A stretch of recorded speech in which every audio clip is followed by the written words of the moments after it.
농촌의 아기 울음소리가 사라진 지 오래되고 중소도시에는 경로당만 우죽순처럼 늘어나고 있는 초저출산 문제가 소리 없는 심각성으로 만추의 낙엽처럼 흩날리고 있습니다.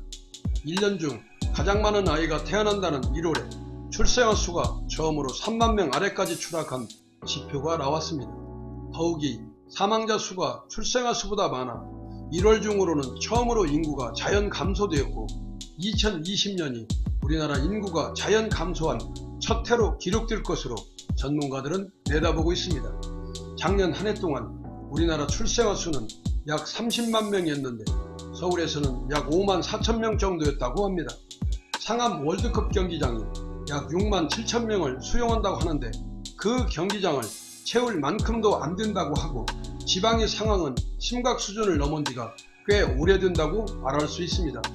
뭉치면 안 낳고 흩어져야 낳는다면 수도권 인구 집중이 초래한 인구 절벽 재앙을 아픈 마음으로 조명해 보겠습니다. 금년 62세가 되는 58년 개띠생들은 약 100만 명이 태어났습니다.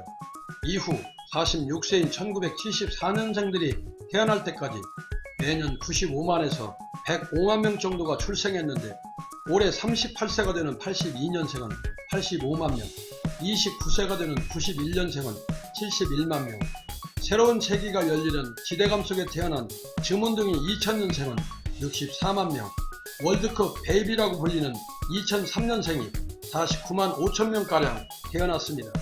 2016년까지 40만 명대로 유지되던 출생아 수가 2017년 36만 명이 되더니 2019년에는 3년 만에 30만 명으로 줄어들더니 급기야 올해는 많아야 28만 명 정도로 급락할 것으로 예상되고 있습니다.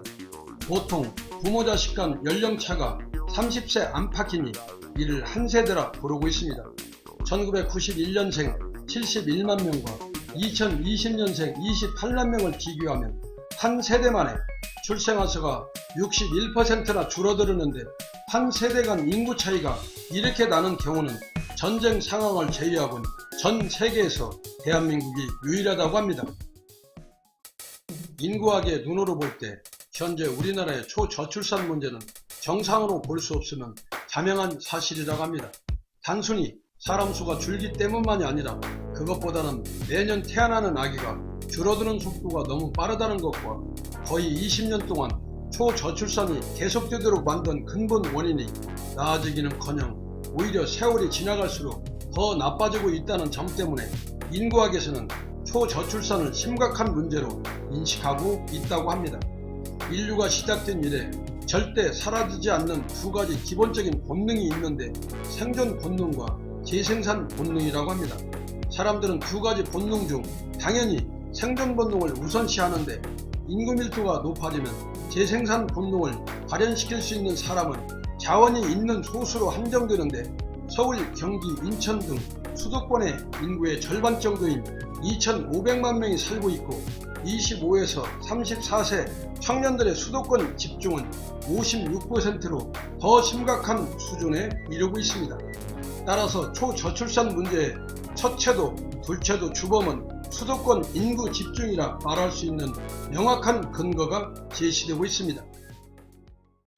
우리나라 초저출산 문제의 근본 원인이 인구와 자원의 수도권 집중이라는 확실한 정답지를 찾아낸 이상 수도권 집중을 완화시키는 지방의 균형발전 정책이 코로나19 방역 대책만큼 관심과 홍보로 이어진다면 쉽게 해결책을 찾으려면 5년 단임 임기제 대통령 제도 때문에 성과가 나타날 수 없어 선거 공약집에도 등장하지 않고 언발에 오줌 넣는 격으로 찔끔찔끔 들어간 M1 돈만 100조 원이 사라지고 말았습니다.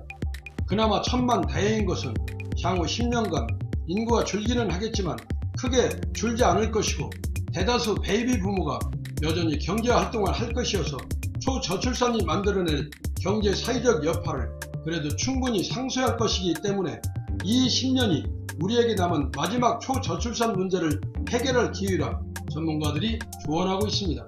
뭉치면 살고 흩어지면 죽는다 했지만 뭉치면 안 낳고 흩어져야 낳는다는 새로운 구호로 생동감 있는 대한민국이 되길 소망해 봅니다.